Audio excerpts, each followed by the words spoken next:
आशीष गुप्ता जी। राधे राधे महाराज जी। महाराज जी, आप कह रहे हैं कि मैं नाम जप सेवा सत्संग वृंदावन वास भी करने आता हूँ महीने में एक आधी बार। महाराज जी, पर मेरा व्यापार ऐसा तो मुझे गाली देकर ही बात करने की आदत है। ये ऐसा व्यापार तो हमने आज तक नहीं सुना भाई। कौन सा व्यापार है जिसमें गाली देना होता, हमको भी जानकारी हो जाए। गत्ते के डब्बों का व्यापार है महाराज। गत्ते के डब्बों का लेबर वाले मतलब प्यार से महाराज जी बोलते हैं, 10 बारी में काम नहीं सुनेंगे, फिर उसी लैंग्वेज में बात करनी पड़ती है। वैसे गाली न दे तो अच्छा है, क्यों जबान गंदी करे यार। हम डांट के भी तो कह सकते हैं, कि सम्मान पूर्वक कह सकते हैं कि आप ऐसा क्यों नहीं करते हो। जरूरी गाली दे, उससे कोशिश करो, गाली देना बंद करो। जबान क्यों गंदी करते हो। इससे मुझे भगवत प्राप्ति में बाधा होगी। हाँ बिल्कुल बाधा हो जाएगी।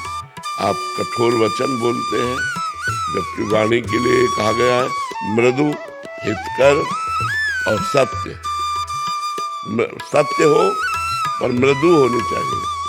सत्य हो, उसका हित करने वाला होना चाहिए। ऐसा सत्य नहीं होना चाहिए कि उसका अहित हो जाए।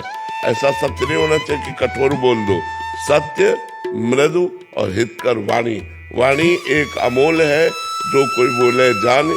हे तराजू तौल के तब मुख बाहर आने। बहन बेटी की गालियां देते रहते, जबान गंदी करते रहते, फायदा क्या हुआ। हम कठोर शासन कर सकते हैं। अगर हमको अपनी लेबर से काम कराना है तो गाली दे के थोड़ी काम कराना है। कठोर शब्दों से भी बोल सकते हैं, निकाल सकते हैं, लेकिन गाली क्यों दें। गाली देने का अभ्यास बहुत गलत है। प्रायः लोग गाली दे देते हैं, नहीं देना चाहिए। गाली को रोकना चाहिए। जबान गंदी क्यों करें हम, तो बहुत गंदी बात होती है और बहुत निकृष्ट बात होती है, और ये छोड़ देना चाहिए। कोशिश करो। आप और कठोर शब्दों का प्रयोग कर सकते हो, लेकिन गाली देने की जरूरत नहीं है। आपको लगे तो निकाल सकते हो उसको, लेकिन जरूरी नहीं कि आप गालियां देकर ही अपनी जबान को, अपने स्वभाव को बिगाड़े। ऐसा ना करें। महाराज जी, आपको सुनने वाले बहुत सारे जने हैं। महाराज जी, कॉलेज और स्कूल के स्टूडेंट्स भी, महाराज जी आजकल ट्रेंड चल गया है गाली दे के ही बात करने का, और बहुत गंदी बात है, बहुत गंदी बात है। विद्यार्थी का तो एक तपस्वी जीवन होता है। आज विद्यार्थी विलासिता में जा रहे हैं, गंदी बातों में जा रहे हैं। विद्यार्थी का जीवन तो एक तपस्वी जीवन होता है। वो हर अपनी इंद्रियों को कंट्रोल में करके विद्या अध्ययन करके उच्च स्थानों पर प्राप्त करता है। जो विद्यार्थी हस्तमैथुन करता है, जो विद्यार्थी गर्लफ्रेंड आदि बना करके बॉयफ्रेंड बना करके व्यभिचार करता है, जो विद्यार्थी नशा करता है, जो विद्यार्थी गंदी बातें बोलता है, वो विद्यार्थी नहीं, वो तो भ्रष्ट आचरण वाला बच्चा है। वो दंडनीय मार्ग में जा रहा है। वो उन्नतिशील कभी नहीं हो सकता। अगर किसी घूस आदि देकर उच्च पदों पर बैठा भी तो हमारे समाज का शोषण करेगा। वो समाज का हित नहीं कर सकता। जिसकी मानसिकता इंद्रियों की विलासिता में गिर गई है, वो भ्रष्ट आचरण वाला, वो भ्रष्ट अधिकारी होगा, ना कि वो उत्तम अधिकारी बनकर हमारे समाज की सेवा करे। तो जो बच्चों की गंदी बातें हैं, आपस में गालियां देना, गंदी बातें करना, गंदे मजाके करना, ये सब नहीं करना चाहिए। इससे हमारा स्वभाव बिगड़ता है, इससे हमारी बहुत हानि हो जाती है।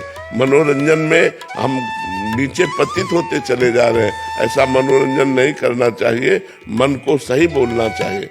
हमें मृदु वाणी के द्वारा, सम्मान पूर्वक वचन के द्वारा, विद्या विनयम ददाति।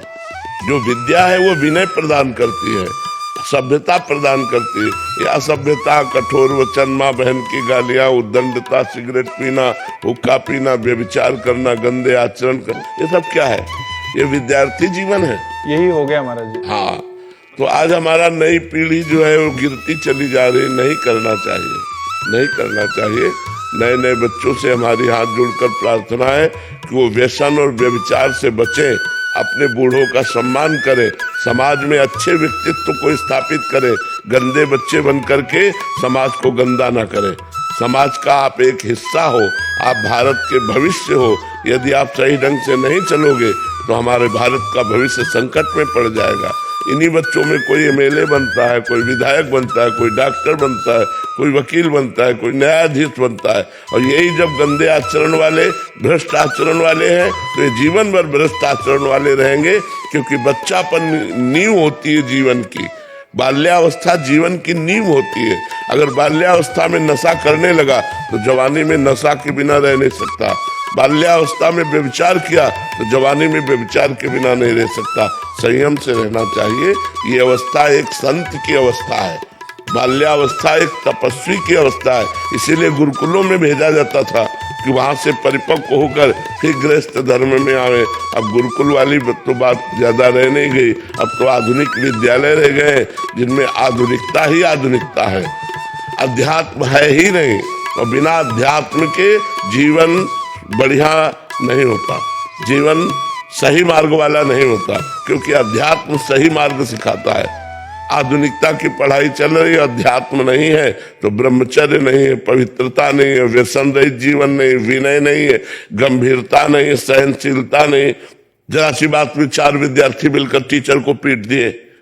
तो ये जो हमारी असभ्यता है, ये हमारे समाज में बहुत बड़ा कलंक है, इसे हटना चाहिए। हमारे नए बच्चे नशा न करें, हमारे नए बच्चे व्यभिचार न करें, हमारे नए बच्चे अच्छे मार्ग का अनुसरण करें, ये हम चाहते हैं। हाथ जोड़कर प्रार्थना करते, अपने जीवन को बर्बाद मत करो। अब जो ड्रग्स लेने लगा बच्चा, अब उसके बिना जी नहीं सकता। अब पूरे जीवन के लिए उसने रुपयों की आवश्यकता बढ़ा ली। अब उसको 100-200 रुपये रोज चाहिए, अब जितने का आता हो। जैसे धीरे धीरे डोज बढ़ते जाते हैं। और अभी महाराज जी आपको 4 दिन पहले बता रहा था कि एक माता जी लेके आए थे, वो कह रहे थे कि ये घर का सारा सामान बेच दिया। गांव का बच्चा है, कह रहा धान बेच दिया, मेरे आभूषण बेच दिए, पिताजी इसके है नहीं है, और पूरा अभी इसकी हालत ऐसी हो गई है कि मतलब क्या बताऊं। बिल्कुल बिल्कुल, क्योंकि उसे अर्थ चाहिए, नशा सीख गया, उसे अर्थ चाहिए। तो नए बच्चों को चाहिए कि वो व्यसन न करे, व्यभिचार न करे, संयम से रहे। जब गृहस्थी में जाए तब गृहस्थ धर्म का उपभोग करे। नहीं, अभी एक तपस्वी जीवन है, विद्यार्थी जीवन एक तपस्वी जीवन होता है, जो अपनी इंद्रियों को, अपने मन को रोक करके विद्या अध्ययन में लगाकर उच्च उन्नति को प्राप्त होता है। इसलिए ये उन्नति प्राप्त करने की अवस्था है, इसको बर्बाद मत